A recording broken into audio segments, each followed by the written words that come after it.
Everyone. तो Rani Durgavati university Jabalpur वाले बच्चों के लिए ये बहुत इंपॉर्टेंट वीडियो होने वाला है, जिनका कल इंग्लिश का पेपर है। तो गाइस जल्दी से वीडियो को लाइक कर दो, अपने सारे दोस्तों में शेयर कर दो अभी इस लिंक को, और सब्सक्राइब करके बेल आइकन जरूर प्रेस करो अगर आप चैनल पर नए हो और आपने भी सब्सक्राइब नहीं किया है। तो गाइस वेलकम, ये आपका अपना यूट्यूब चैनल है इंदौर की पाठशाला, और हम लेकर आए हैं कल के पेपर के लिए मोस्ट इंपॉर्टेंट क्वेश्चंस, जो मैं पहले भी डिस्कस कर चुका हूं आपसे। साथ ही में बताने वाला हूं मैं कि किस तरीके से आपको अभी का टाइम यूटिलाइज करना है और मॉर्निंग का, क्योंकि पेपर आपका 11 बजे है। अगर आप अभी भी सही तरीके से पढ़ते हैं और सही चीज़ पढ़ते हैं तो आपका पेपर काफ़ी अच्छा जा सकता है। देखिए गाइस, सबसे इंपॉर्टेंट चीज़ ये है कि मैं जो आपको बताने वाला हूँ कि मेरे पास फुल लेंथ की मैंने इंग्लिश की क्वेश्चन बैंक यानी PDF तैयार कर रखी है, जो बहुत ही कम कॉस्ट यानी सिर्फ और सिर्फ अभी 29 रुपीज़ में आप परचेस कर सकते हैं। जिसको किस तरीके से लेना है उसकी स्टेप्स मैं डिस्क्रिप्शन बॉक्स में डाल दूंगा, आप जाकर देख सकते हैं। देखिए मात्र 29 रुपीज़ की बात है, बट आपको सारा कंटेंट एक जगह पे मिल जाएगा। जो इंपॉर्टेंट क्वेश्चंस हैं, जो रिपीटेड क्वेश्चंस हैं, जो सबसे ज़्यादा आने के चांस हैं, और इस साल जहाँ जहाँ MP में एग्जाम्स हुई हैं वहाँ वो क्वेश्चंस आए हैं और बच्चों के बहुत अच्छे पेपर गए हैं। तो पूरा PDF क्या होने वाला है, कैसे होने वाला है, मैं वीडियो में डिस्कस करने वाला हूँ आपसे। इसलिए कह रहा हूँ कि अगर 29 रुपीज़ आप चाहो तो परचेस कर सकते हो। खास करके उन बच्चों के लिए वो नोट्स हैं जिनके पास सीरीज़ नहीं है, या जिनके पास पढ़ने के लिए प्रॉपर स्टडी मटेरियल नहीं है और वो इधर उधर AI या फिर गूगल की मदद से सर्च कर रहे हैं। देखो उसमें टाइम भी वेस्ट होता है, और ये बिल्कुल ज़रूरी नहीं है कि वहाँ पर आपको एक्यूरेट आंसर मिल जाए। तो देखो इतना बड़ा रिस्क मत लो, क्योंकि आपका पूरा ईयर की बात है ना। बाकी और आपके ऊपर है, मैं तो आपको पूरा पढ़ा ही रहा हूँ। आप चाहें तो जो मैं पढ़ा रहा हूँ इसका भी स्क्रीनशॉट लेके पढ़ सकते हो, बट देखो वही है कि स्क्रीनशॉट लेने में भी टाइम जाता है और फिर आपका फोकस स्क्रीनशॉट पे लगा रहता है, ना कि पढ़ने पे। तो मैं यही चाहूँगा कि आप पहले अभी सिर्फ और सिर्फ समझने पे फोकस करें कि मैं क्या पढ़ा रहा हूँ। ठीक है गाइस, तो आइए वीडियो स्टार्ट करते हैं। सबसे पहला क्वेश्चन जो है, discuss the Tagore's vision of free India in where the mind is without fear. देखिए मैं आपको पहले ही बता चुका हूं कि अगर आपको अच्छे मार्क्स लाना है तो पहले मैं आपको की पॉइंटर्स बताता हूं। पहले आपको जो आपके चैप्टर्स हैं उनकी समरी याद कर लेना। सबसे पहले तो सबसे पहला काम ये होता है, मोस्ट इंपॉर्टेंट चीज, आप समरी याद कर लो। 5 चैप्टर है टोटल मिला के, पोयम और चैप्टर मिला के 5 हैं, तो उन पांचों की समरी या जो थीम बोलते हैं वो आप याद कर लो अच्छे से। सेकेंड, अगर ये कंप्लीट हो जाता है तो आपको मैंने कुछ क्वेश्चंस बता रखे हैं। देखो ग्रामर अगर आपकी इंग्लिश की वीक है, अभी तो मैं उन बच्चों के बारे में बात ही नहीं कर रहा हूँ जिनकी ग्रामर बहुत एक्सीलेंट है, जो बहुत ज़्यादा अच्छा पढ़ते हैं, उनके बारे में बात नहीं कर रहा, क्योंकि वो बच्चे ऑलरेडी पढ़ चुके होंगे। बट मैं बात कर रहा हूँ एक एवरेज बच्चे की। अगर आपकी ग्रामर वीक है तो ज़्यादा ग्रामर पर फोकस देने के बजाय सबसे पहले समरी याद करो, और इसको एक बार, दो बार, तीन बार शांति से जब मैं समझाता हूँ तो सुन लो, और फिर खुद पढ़ो और अपनी ओन लैंग्वेज में लिख के देखो। अगर उसमें मिस्टेक निकल रही है तो सिर्फ मिस्टेक वाले वर्ड को लिखो और उनको अलग कलर के पेन से हाईलाइट कर लो। क्या होता है, हमारा ब्रेन उसको परफॉर्म करता है और आपको याद रह जाएगा वो। दूसरी चीज आपको पढ़ना है, वो आपको राइटिंग स्किल पे फोकस करना है। राइटिंग स्किल में आप एक letter writing, paragraph writing, apology, इन पे फोकस कर सकते हो, जो मैंने मेरी वीडियो में डिस्कस भी करने वाला हूँ आपसे, और मेरी PDF में भी है कि किस तरीके से लेटर, पैराग्राफ या अपोलॉजी वगैरह आपको लिखने को आ सकती है। इसके अलावा कुछ कॉमन क्वेश्चंस हैं जो एग्जाम में आते हैं, वो भी मैं डिस्कस करूंगा। ये अगर आप कर लेते हैं अच्छे से, अगर सिर्फ ग्रामर वाला पोर्शन बीच में हटा दो तो प्रीफिक्स सफिक्स काफ़ी ईजी है, वो आपको आते ही होंगे। होमोफोन्स होमोनिम्स भी मैंने डिस्कस किए थे, वो भी आपको आते होंगे। तो ये क्वाइट ईजी चीज़ें हैं जो आप कर सकते हो। तो जो आपको आता है वो कर लो, सिर्फ ग्रामर का छोटा सा पोर्शन है, वो आप अगर स्किप भी कर दोगे तब भी आप आराम से पास हो जाओगे। मैं ऑलरेडी इंग्लिश की वीडियोस पिछले बार भी मैंने कहा था कि डिस्क्रिप्शन बॉक्स चेक कर लो, मैं उसमें सारा कंटेंट पहले समझा चुका हूँ, क्योंकि जो सिलेबस आपका है यही दूसरी यूनिवर्सिटी का भी सिलेबस था, तो उसमें मैंने उन यूनिवर्सिटी के पेपर के क्वेश्चंस को भी एड ऑन किया है। साथ ही मैं हर चैप्टर की समरी के बारे में डिस्कस करा है इजी वर्ड्स में, जो मैंने अपनी PDF में भी ऐड करके रखे हैं। इसके अलावा मैंने आपको ग्रामर के इंपॉर्टेंट क्वेश्चन और किस तरीके से आपको ग्रामर आइडेंटिफाई करना है वो भी बता के रखा है। लेटर राइटिंग किस तरीके से इजीली कर सकते हो वो सब उन वीडियोस में है। तो अगर आपको अपना टाइम सेव करना है या आपको नहीं पता तो सीधे उन वीडियो पे जाइए, मैं इस वीडियो के डिस्क्रिप्शन बॉक्स में भी उनकी लिंक दे दूंगा, आप प्लीज़ एक बार गो थ्रू कर लीजिए। वरना क्या होता है ना, फिर बच्चे पूरी बात सुनते नहीं है। बहुत से बच्चे ऐसे हैं जो वीडियो सिर्फ स्क्रीनशॉट लेने आते हैं, स्क्रीनशॉट लेके चले जाते हैं, फिर बाद में उनको लगता है कि सर इसमें से क्वेश्चन आए नहीं। अरे यार, आपको इतनी बार कह रहे हैं कि डिस्क्रिप्शन बॉक्स में फुल लेंथ की वीडियो है, आप वो जाके देख लो एक बार, सिर्फ एक बार पूरा सिलेबस बस एक बार देख लो, उससे ही पेपर अच्छा बन जाएगा, थोड़ा ट्रस्ट करा करो आप। तो पहला क्वेश्चन यहाँ पर जिसे मैंने बताया, where the mind is without fear से है। रविन्द्रनाथ टैगोर जी की ब्यूटीफुल और इंस्पायरिंग पोयम है ये।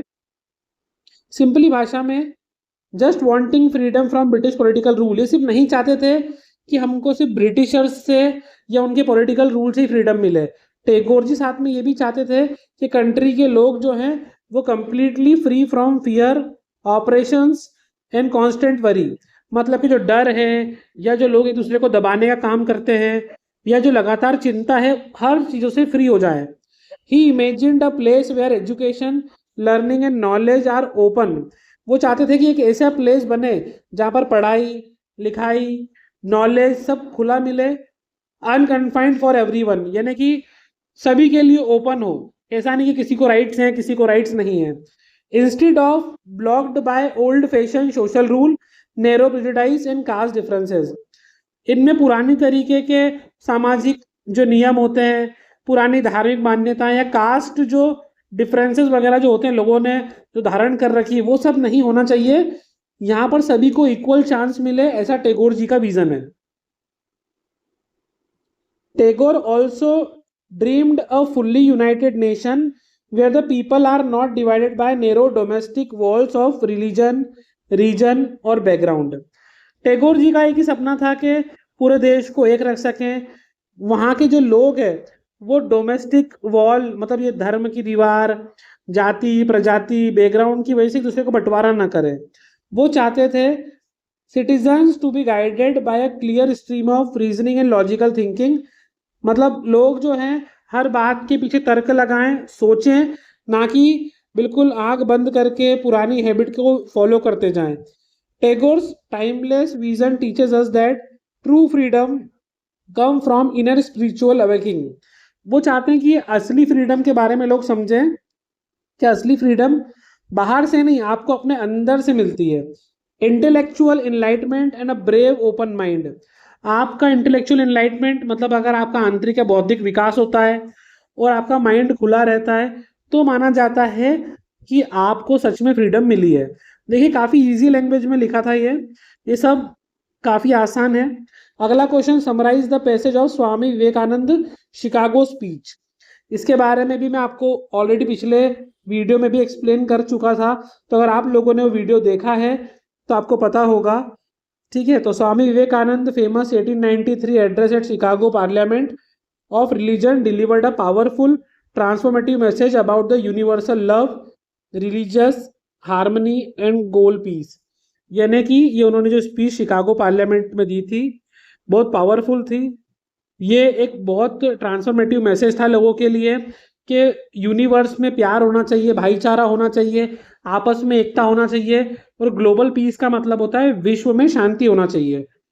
Bye greeting this massive audience, वहाँ पे इतनी बड़ी ऑडियंस थी तो उनको उन्होंने sister and brother of America कहकर जैसे ही अनाउंस करा, उन्होंने जैसे ही बोला sisters and brother of America, तुरंत लोगों का जो उन्होंने है अपनी तरफ ध्यान खींचा और लोगों को लगा कि यार ये बहुत अच्छा पर्सन है, और वो सभी लोगों का दिल जीत लिया उन्होंने ये बात बोल के। And successfully broke down cultural wall, और उन्होंने जो कल्चरल वॉल थी उसको ब्रेक किया। वहाँ पर लोगों को उन्होंने बताया कि क्या ज़रूरी है, किस तरीके से हमें काम करना चाहिए, और सब लोग उनकी तरफ अट्रैक्ट हो गए थे बहुत ज़्यादा अच्छे से। Vivekananda strongly spoke against the religious fanatical behavior, bigotry, hatred और sectarian violence, calling them terrible force that destroy humanity. उनका ये मानना था, उन्होंने बिल्कुल खुल के विरोध करा है कि जो लोग धर्म के आधार पे एक दूसरे से हीन भावना रखते हैं, नफरत करते हैं, वायलेंस पे उतर जाते हैं, तो उनका ये मतलब है कि ये सब ह्यूमैनिटी को डिस्ट्रॉय कर देता है। वो हमेशा चाहते हैं कि लोग टॉलरेंस सीखें, faith people should genuinely accepted and respect them. हर इंसान दूसरे को रिस्पेक्ट भी दे, उनकी भी इज्जत करे, उनको एक्सेप्ट करे जैसे वो हैं। His message remain inspiring, guiding right of promoting interfaith dialogue, peace and human unity today. आज भी लोग उनकी बातों से इंस्पायर होते हैं और वो आज भी कहीं ना कहीं ह्यूमैनिटी और यूनिटी अभी मौजूद है। इसके बाद जो थर्ड क्वेश्चन था आर के नारायण स्टोरी वाला, ये मैं आपको एस्ट्रोलॉजर की पूरी स्टोरी बता चुका था, तो मुझे लगता नहीं कि वापस समझाना चाहिए। अगर आपको समझना हो तो मैं जहाँ पर मैंने पूरे चैप्टर्स 5 चैप्टर हैं उनकी पूरी समरी एक्सप्लेन करके रखी है, उस वीडियो का लिंक मैं डिस्क्रिप्शन बॉक्स में डाल दूंगा, आप वहाँ जाके देख सकते हैं। इसके बाद फोर्थ क्वेश्चन है highlight the significance of Sundarkand in Ramayan. देखिए सुंदरकांड के बारे में लगभग सब लोग जानते होंगे और सब लोगों को इसके बारे में पता भी होगा, बट मैं थोड़ा सा इसको ओवरव्यू देता हूँ आपको। जो क्वेश्चन मैंने ऑलरेडी समझा रखे हैं वो आप प्लीज वीडियो के थ्रू एक बार जाके देख सकते हैं, ये मैं आपको एक बार समझा देता हूँ। The Sundarkand is a very special, unique and much loved section of epic Ramayana. देखिए रामायण के एक कांड में से ये सुंदरकांड जो बहुत स्पेशल है, बहुत यूनिक है और लोगों का बड़ा पसंदीदा है, because it shift focus completely to the incredible devotion, bravery and journey of Lord Hanuman. ये हनुमान जी के बिल्कुल तरफ हमारा ध्यान ले जाता है कि किस तरीके से उनमें भगवान श्री राम के प्रति भक्ति, साहस की जर्नी के बारे में समझाता है। It tell the story of Hanuman leaping across the massive oceans to reach the island fortress of Lanka, proving that the strong faith, courage and dedication can help anyone beat impossible challenges। वो बताते हैं कि किस तरीके से हनुमान जी जो है बीच में विशाल समुद्र को पार करके लंका तक पहुंच जाते हैं, जो ये बताता है कि अगर किसी इंसान के अंदर अगर भरोसा है, साहस है, डेडिकेशन है, तो वो किसी भी इम्पॉसिबल चैलेंजेस को भी पूरा कर सकता है। ये सुंदरकांड हमें समझाता है। रीडिंग और reciting the Sundarkand bring deep inner strength. जब हम सुंदरकांड को पढ़ते हैं या उसका पाठ करते हैं तो हमें मन में स्ट्रेंथ मिलती है, मन से डर खत्म होता है, हमारा जो हार्ट है वो बिल्कुल उम्मीदों से, होप से भर जाता है। जब भी मुश्किल समय चल रहा हो अगर हम सुंदरकांड का पाठ कर लें तो हमारा मन शांत हो जाता है और उसके अंदर सारा डर खत्म हो जाता है। It teaches us that intelligence, humilities and complete devotions are much stronger weapon than physical power when facing life's biggest obstacles। ये बताते हैं कि जीवन में जब भी हमारे सामने बड़ी से बड़ी परेशानी आ जाए तो हमें फिजिकल पावर के बदले हमें कंप्लीट डिवोशन रखना चाहिए, भक्ति रखना चाहिए, हमें बिल्कुल फोकस रहना चाहिए। ये ज़्यादा बड़ा वेपन है बजाय फिजिकल पावर के।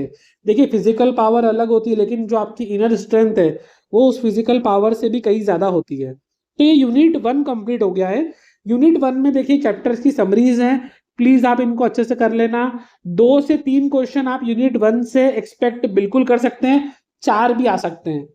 ठीक है गाइस। कंप्रहेंसिव स्किल्स के अंदर स्कीमिंग और स्कैनिंग, ये क्वेश्चन मैं मेरी पिछली वीडियो में दे चुका हूँ, बहुत सारी एग्जाम्स में आ चुका है, आपके पेपर में भी इसके आने के पूरे पूरे चांस हैं। मैं सिर्फ शॉर्ट में समझाता हूँ, पहले समझा चुका हूँ मैं, डिटेल में पढ़ना हो तो वीडियो की लिंक डिस्क्रिप्शन बॉक्स में है।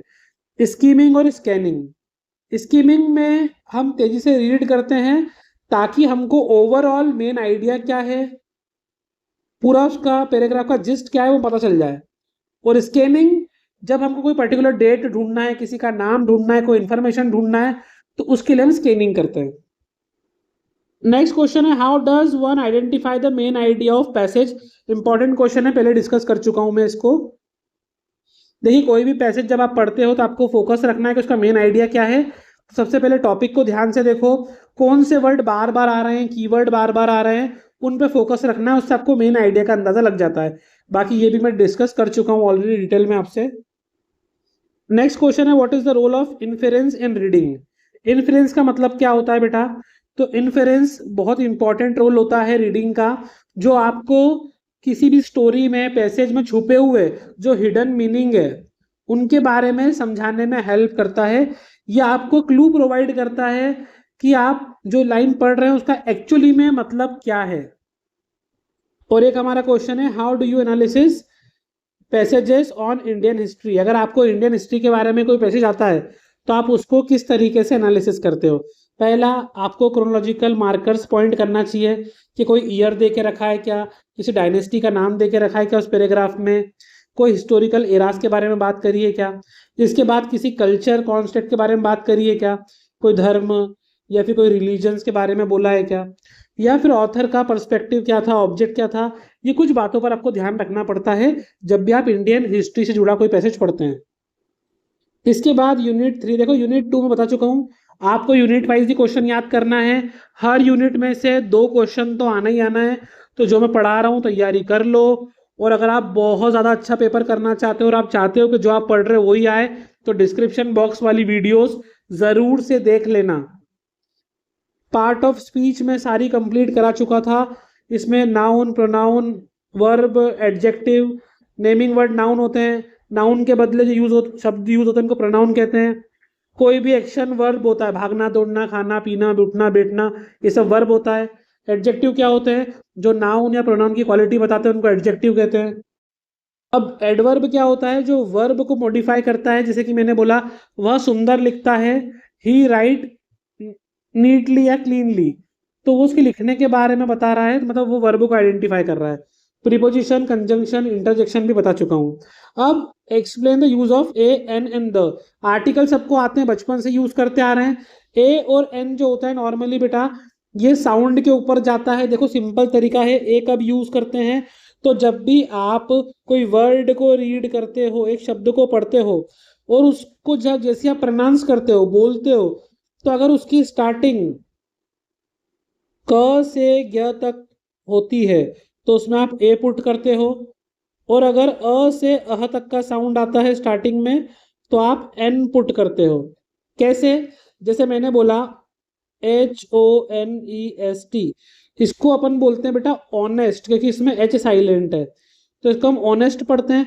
ऑनेस्ट जो होता है वो अ से अह के बीच में आता है, इसलिए इसके आगे हम क्या लगाएंगे, एन ऑनेस्ट। ठीक है, लेकिन कुछ ऐसे शब्द हैं जो भले ही वॉवेल से स्टार्ट होते हैं लेकिन उनको पढ़ते वैसे नहीं। जैसे कि मैंने बोला आपको, एक मिनट थोड़ा क्लीन कर देता हूँ उसको मैं। देखिए आपको ये पता है कि हम इसको ऑरेंज पढ़ते हैं, लेकिन इसको ONE को हम क्या पढ़ते हैं, वन। सबको पता है ना, इसको हम पढ़ रहे हैं ऑरेंज, ओ आ रहा है पहले, मतलब अ से अह के बीच में आ रहा है तो एन लग जाएगा। क्लियर, बट इसको हम ऑन नहीं पढ़ते, इसको हम पढ़ते हैं वन, और वह जो है वो क से ज्ञ के बीच में आता है, इसलिए हम इसके स्टार्टिंग में क्या लगाते हैं, अ। ठीक है, तो एन तब लगाते हैं जब वॉवेल साउंड हो, नॉट वॉवेल हो। AEIOU नहीं ढूंढना है, पढ़ने पे क्या साउंड आ रहा है वो देखना है। अगर साउंड अ से अह तक आता है तो एन लगाना है, क से ज्ञ तक आता है तो ए लगाना है। और द कब लगाते हैं आपको पता ही है। कोई भी यूनिवर्सल थिंग हो, कोई यूनिक चीजें हो, जैसे डायरेक्शन होते हैं नॉर्थ, साउथ, ईस्ट, वेस्ट, कोई मॉन्यूमेंट होते हैं, ताजमहल, लाल किला, कुतुब मीनार वगैरह, या फिर कोई स्पेशल थिंग्स होती हैं। जैसे मैं बोल रहा हूँ कि मेरे पास एक किताब है जो मैंने कल खरीदी थी, तो जैसे ही मैंने बोला जो मैंने कल खरीदी थी, तो किताब भी स्पेशल हो गई, तो बुक के आगे भी द लगता है अगर उस बुक को हम डिफाइन कर दे तो ये ध्यान रखना है आपको, एन द कब लगाते हैं। आपसे रूल भी पूछ सकते हैं कि कब कब यूज करते हैं, या फिर फिल इन द ब्लैंक्स में भी आ सकता है। सेकेंड थिंग आपको जो ध्यान रखना है कि ए, एन और द ये सब जो है वो किन के साथ में यूज होते हैं, जर्नली ए एन द हम सिंगुलर के साथ में यूज करते हैं, प्लूरल के साथ में यूज नहीं करते हैं। माने ऑरेंज है तो आएगा एन, ऑरेंज है तो फिर नहीं आते आर्टिकल, ये ध्यान रखना। इसके बाद सब्जेक्ट वर्ब एग्रीमेंट में समझा चुका हूं, और मेरी एक और वीडियो डली ग्रामर के ऊपर, वो जरूर देख लेना अगर आपको ग्रामर में प्रॉब्लम है तो। सिनोनिम्स एंटोनिम्स भी मैं करा चुका हूं। सिनोनिम्स मतलब पर्यायवाची, एंटोनिम्स मतलब विलोम शब्द, अपोजिट वर्ड।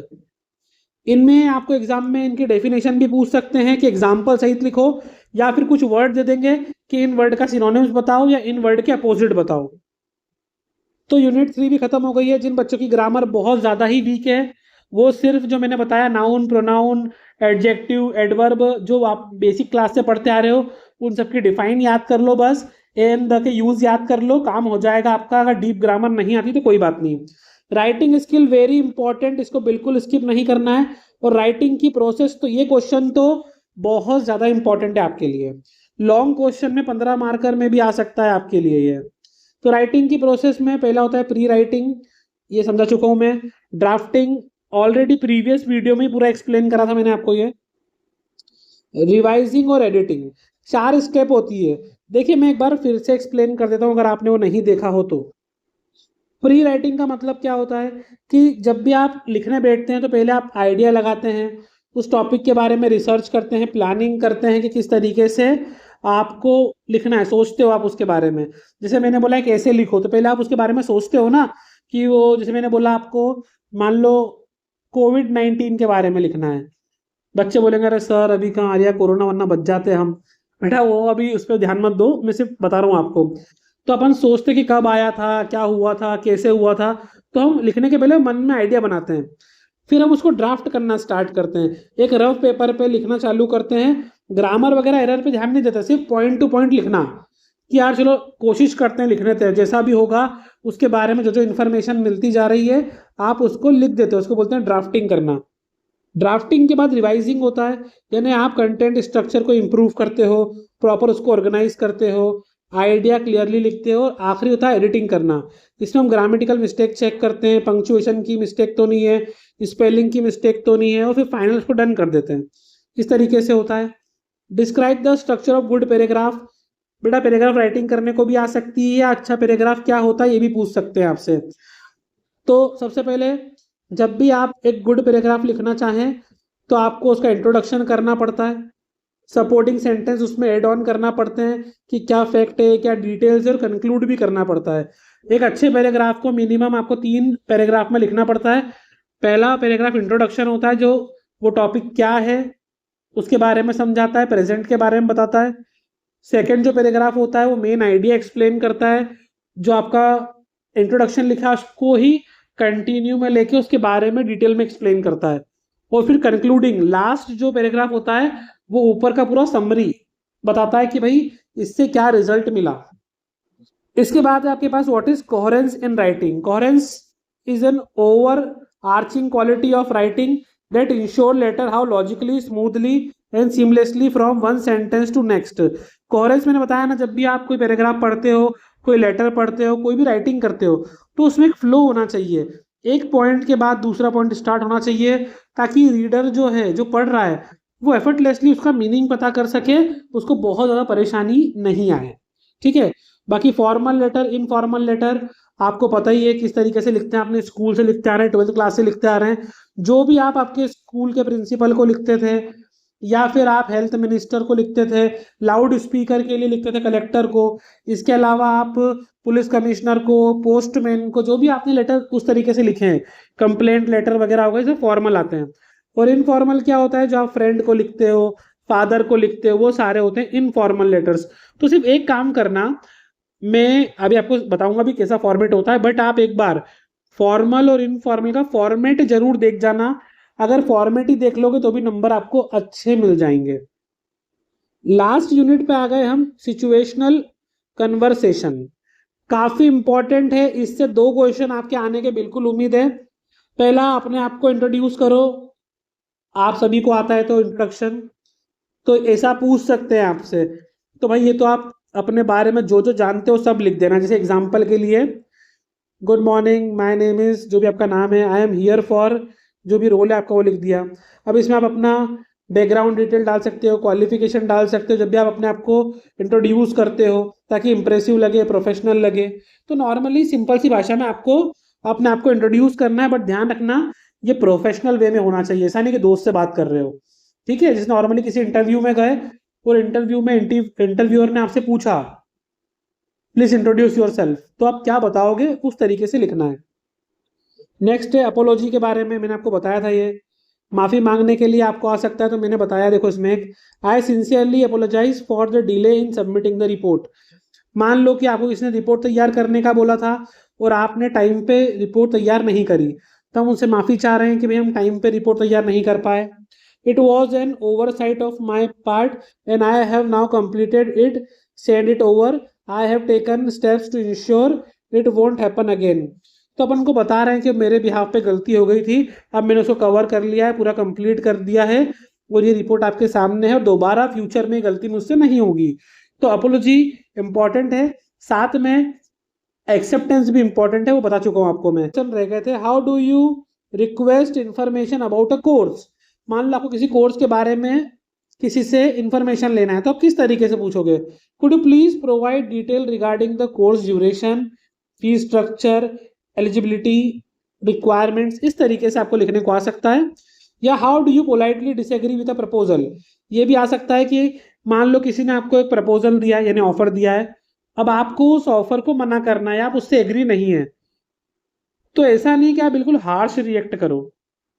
अगर आपको किसी को मना भी करना है तो पोलाइटली हम उसको मना कर सकते हैं अगर हम एग्री नहीं है। तो if you disagree with someone's idea during a professional meeting, जब आप किसी प्रोफेशनल मीटिंग में होते हैं तो always validate their point first before sharing your own perspective. तो हमेशा पहले उनके पॉइंट को वैलिड बताओ, उसके बाद अपना पर्सपेक्टिव दो। So things stay friendly and respectful, तो हमेशा चीज़ें अच्छी रहेंगी, रिस्पेक्टफुल रहेंगी। जैसे कि मान लो किसी ने आपको ऑफर दिया, अब आपने बोला I see your point and appreciate the reasoning behind it, मैंने आपका पॉइंट सुना और मैं उसके पीछे तो अपने तर्क दिया है, उससे सहमत भी हूँ, हाउएवर फिर भी I have different perspective on this, लेकिन मेरा उस पर एक अलग ही विचार है बिकॉज, फिर आप अपना रीजन लिख सकते हो। तो इस तरीके से आप पोलाइटली किसी के प्रपोजल को डिसएग्री भी कर सकते हो। अब मैं आपको बताने वाला हूँ कि जिस पीडीएफ के बारे में बात कर रहा था उसमें क्या क्या चीज़ें होने वाली है। तो ये सारे क्वेश्चन जो हमने डिस्कस करे ये तो उसमें मिलेंगे ही मिलेंगे, आप देख सकते हैं कितनी ईजी लैंग्वेज में है ये।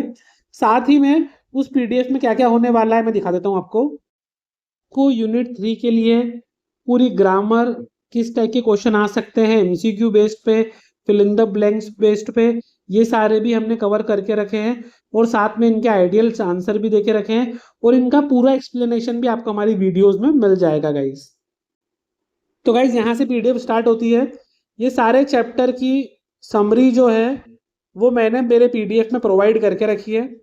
इसके साथ ही पैराग्राफ राइटिंग कैसी होना चाहिए, फॉर्मल लेटर का पूरा फॉर्मेट मैंने उसके अंदर आपको डिटेल में एक्सप्लेन करके रखा है। तो गाइज अगर आप ये पीडीएफ चाहते हैं और तैयारी अच्छी करना चाहते हैं तो आपको स्टेप सिंपली फॉलो करना है। प्लीज़ डिस्क्रिप्शन बॉक्स में अभी चले जाइएगा वीडियो ख़त्म होने के बाद।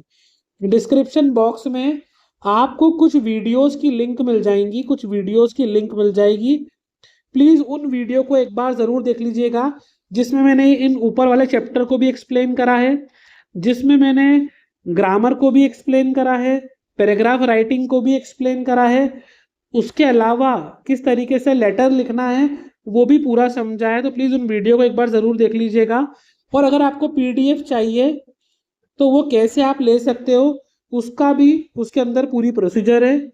सिर्फ आप ही के लिए मैं हर सब्जेक्ट की पीडीएफ और नोट्स तैयार कर रहा हूँ ताकि आपको एग्ज़ाम के एंड टाइम पे परेशान ना होना पड़े। जो बच्चे टॉपर हैं, जिनके पास नोट्स हैं, बुक्स हैं, उनको ऑल द वेरी बेस्ट, वो उससे पढ़ सकते हैं। बट ये स्पेशली मेहनत उन बच्चों के लिए जिनके पास बुक्स नहीं है, या जो वर्किंग प्रोफेशन वाले हैं, या फिर जो अलग एग्ज़ाम की तैयारी कर रहे हैं और उनको पढ़ने का टाइम नहीं मिलता। तो आप इतना पीडीएफ पढ़ के भी अच्छे नंबर ला सकते हैं, हम आपके साथ हैं। All the very best.